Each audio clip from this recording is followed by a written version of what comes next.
All right, welcome to the PressStart Podcast, the second PressStart Podcast. So, first one's down. Hopefully, many more to go. So this is the week of August 4th through the 11th, 2013. I'm recording this on the 10th. So later than last week's. This will probably go up Sunday. So the last day of the week. But yeah, so kind of a slow week compared to last week. I do have probably about the same amount of topics to talk about, but probably they won't last too long.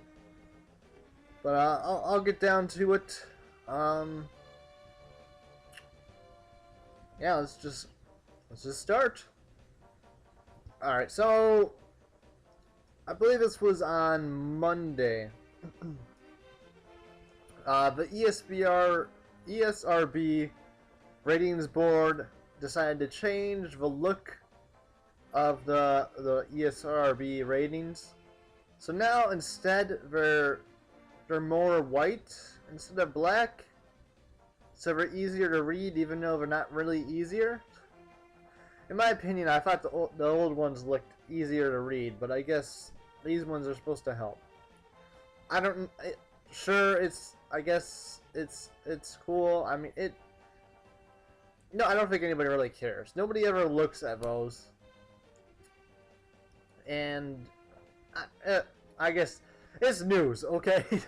Yeah, we're off to a great start. Yeah, it's interesting. But yeah, that's it. That's all I'm gonna talk about. I mean, it's not much else to say. So next up, we're gonna talk about Bethesda Softworks, whatever it's called. Said that it doesn't expect to have any Wii U games, or to be developing any Wii U games, even for multi-platform. For a few years. So no Fallout 4, no next-gen Skyrim, no nothing. Which is not good for the Wii U, but the Wii U is already having a strained kind of third-party support, besides with Ubisoft. I mean, Ubisoft's the only one really kind of helping them out. But I mean, Bethesda can do what they want. I mean, they're already on the PlayStation 4, PlayStation 3, Xbox 360, Xbox One, PC. I mean, that's pretty much all you need. The Wii U is not selling great, so I understand what they're trying to get to. I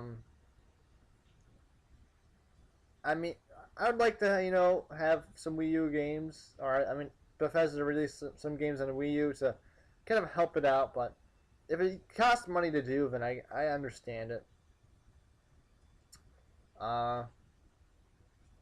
Yeah, so Bethesda can do whatever they want.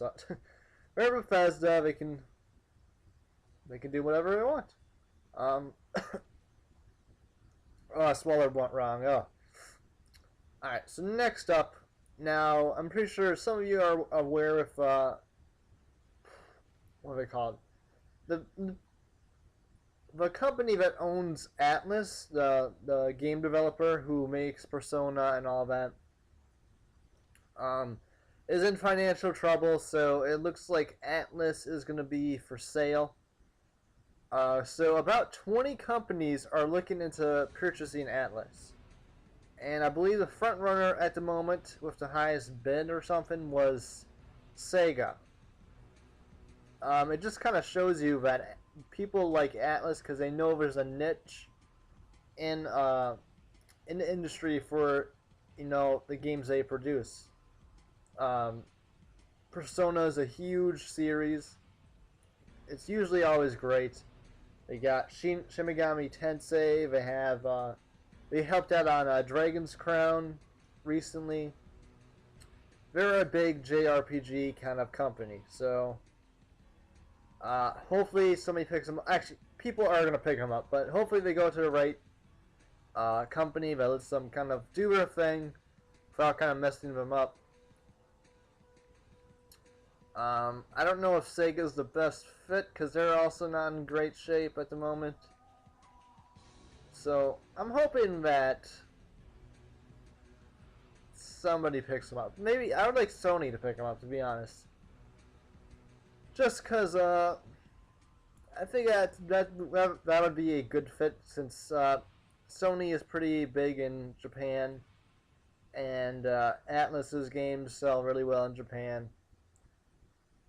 It would kind of help kind of port some of the games from Atlus over to America too, and it would be a great kind of exclusive. Imagine having Persona 5, I think is what the next one should be. It's either 4 or 5. Imagine having that be exclusive on the PS4. That's pretty big. I mean, that would sell some systems. So yeah, hopefully Atlus finds a good home. It's kind of sad because I'm guessing some people will lose their jobs even with somebody buying them, but like I said, I hope they stay intact and they could keep making the great games they make. Alright, so next up, Luigi was officially announced for Super Smash Bros. Okay, no duh. Alright, next up, the Xbox One had some unboxing videos, and in the unboxing video, the Xbox One came with a headset, which was, something that people were really upset about because it didn't come with a headset. You just were stuck with the Kinect kind of voice chat kind of thing. So here's another example of Xbox One going back on its word and just trying to make itself look better. I mean, it is getting better. The gap has definitely closed, a little since E3. And, they're just kind of trying to repair their image a bit before it launches in 2 or 3 months. Wow, we're pretty close now. It's exciting. So that should keep people happy. Xbox One has a headset with it. I mean, what else? It's kind of, it should be mandatory. I mean, I don't want to. If I had an Xbox One, I don't want to talk with my Kinect. That's just no. I just don't. Okay. I want my headset plugged into my controller and just listen to what I want to listen and don't have other people listen to it. So good for Microsoft, kind of going back and righting their wrongs. I'm pretty sure they'll start, going back in a few other things. But what I found interesting was they already had some they already had some Xbox One produced. So I'm thinking, they must have everything, done, even though they keep changing everything. So they already know, if they produce 100, this month, let's just say 100 Xbox Ones, they might have to redo all of those Xbox Ones because they keep changing everything. But it also says that maybe they will release it sooner than what was expected. Maybe in October. I really doubt it because they can give themselves more time to produce. But it's kind of interesting how they're already producing and it's still 2 or 3 months away. I guess they should be producing. It's only 2 or 3 months away. Yeah, I mean, it's kind of at the time where they have to have everything done with, and they have to start getting it ready to ship. So I doubt there'll be much more changes after probably the next 2 weeks. Everything probably will be official by then. Some more news regarding Xbox One, PlayStation 4, next gen. Xbox One recently, or Microsoft recently said that you have to have the gold for Xbox Live in order to stream. You know, stream, do a little recording, DVR kind of stuff. You have to have gold membership, which, you know, it sucks for people who don't have gold membership. But if you don't have gold membership, then what are you doing? Because, I mean, it is expensive, but it's worth it. I mean, if you don't have gold, then why would you even worry about streaming? There's nothing to stream, really. But yeah, people are probably upset about that. Like, oh, yeah, Xbox One always making us pay for stuff. Like, okay, yeah, alright. So, since Xbox One had this moment of, you know, looking bad, PlayStation and Sony decided, oh no, you don't have to play for PlayStation Plus to have our, you know, DVR recording system. You know, you don't have to buy anything. You can just, right when you get your console, you can record whatever you want. That's according to Shuhei Yoshida. So just, you know, Sony's just trying to find the right times to, you know, quickly do a little 1-2 punch and then kind of get our guard back up. So they threw a few punches right there, and they kind of went back into their corner. Whenever Xbox One kind of has a moment of weakness, Sony usually pounces on that. And it's kind of the opposite. Whenever Sony has a moment of weakness, Microsoft does nothing. So, I mean, I don't really care too much for streaming. I'll be getting PlayStation Plus for my PS4. If I was getting an Xbox One, I'd be getting gold. I mean, it's already kind of a done deal. So,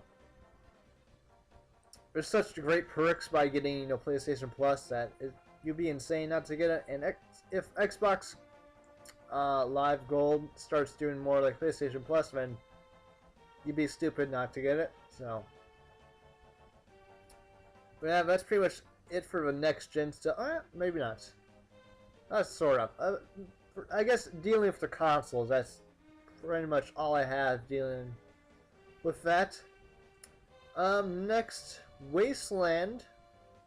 The old, I don't even know what it came out on. Commodore 64 or something like that game. Back, I think it came out in 1989 or 88. Is officially coming back. It is being re-released by Exile Entertainment, who is currently developing Wasteland 2 for a Kickstarter. We got permission from EA to do it. Okay, it came out in 1988 for Apple II, Commodore 64, and MS-DOS. Now, this has a pretty big cult following. It pretty much inspired, I believe, the Fallout series, so it's a pretty influential series. Now that it's being re-released, I'm pretty sure people will pick it up. It's probably aged really bad. But, I mean, people want to play it, so it's kind of funny. EA owns Wasteland, and they do nothing with that title. Okay. It's just interesting how some companies have, like Nintendo has, like, Metroid, but they don't do crap dealing with that series.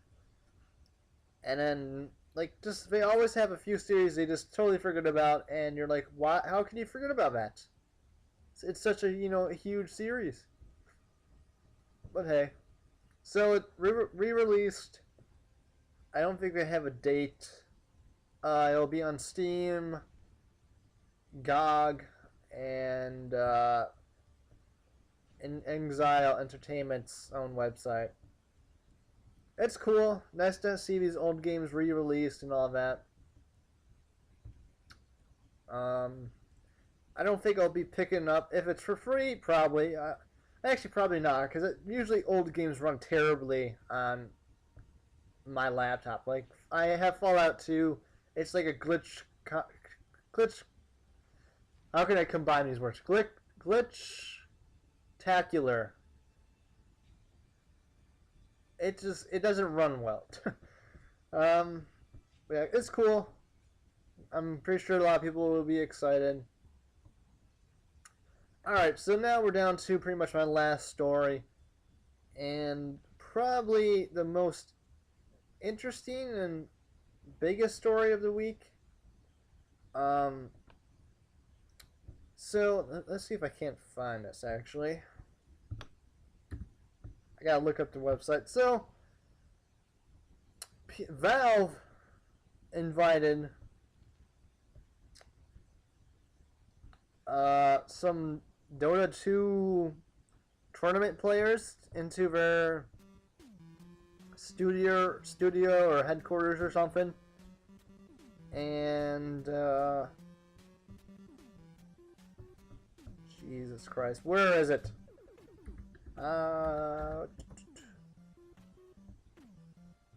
Yeah, so they invited some Dota 2 players. Alright, I can't find it. So, I guess I have to go off the memory. Invited some Dota 2 players to play, or into their studios and headquarters or something like that.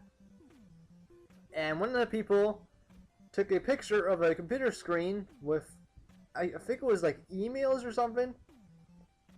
And on the computer screen there was something regarding Left 4 Dead 3 and Source 2. Now, Left 4 Dead 3 is part of the, the Left 4 Dead series. It's the third game. It has not been announced, so it's kind of the first time we've heard that it's like a Valve game is really actually in development. One of the 3 games. Which is pretty big news because that means they at least have something going on. They're currently developing Left 4 Dead 3 using the Source 2 engine. There's no mention of Half-Life 3 or Portal 3, which is disappointing, but I mean, at least we're making something. I'm pretty sure people would be excited to see it. I don't know when it will be coming out, and Valve has not said anything about this, so it could be fake. I doubt it, because they have to be doing something. So I'm guessing next year we'll see something regarding the game. So, and then the Source 2 engine. I don't know if this has been announced either. But it'll be using the Source 2 engine, Left 4 Dead 3. I guess we'll see probably some tech demos next year. Whenever Valve decides to start showing some stuff. But pretty much it's news because it's good to know that Valve is working on games and not just picking their nose or something like that. But waiting for my Half-Life 3 game. I think a lot of people are. God, the internet's gonna explode whenever that gets announced. Oh man. I just beat Half-Life 2, so I'm excited for Half-Life 3. It's gonna be good. I'm interested to see how the Source 2 engine is like too, because Source is a pretty good engine, and I'm guessing Source 2 is gonna be one of the best engines out there once it's kind of officially done. And that's pretty much it for this week. Not a long video, only 20 minutes, so not much is happening. There's a few big games that released this week. Pikmin 3 came out. Dragon's Crown. Tales of Exilia. I did not pick up any of those games, but probably should. Probably should pick up Pikmin 3 because I don't have anything else on my my Wii U. But I don't have a PlayStation Vita or PlayStation 3 to pick up the other games, so. But next week, it might be another slow week. Now that I think about it, I think Payday 2 comes out, and that's about it. But in 2 weeks, it'll be a pretty big week. There's gonna be Splinter Cell Blacklist comes out. You got XCOM or Roberto XCOM Declassified. You have Saints Row 4, and I believe Gamescom starts in 2 weeks. So that's going to be a lot of big news. So next week will probably be, it might even be shorter than this week, just because Gamescom is going to be the next week. But it'll make up for it later on this month. So, and then we got next-gen consoles. It'll start picking up soon. Pretty soon I'll be doing like an hour-long podcast part. But yeah, that's it for this week. Let me know if I missed anything. I don't think I did. I kind of kind of reached some stuff that probably wasn't too big either way, but hey, I mean, I gotta try to make it somewhat decent length. But yeah, that should be it for this PressStart podcast. Let me know what you guys thought. It will continue to get better, hopefully.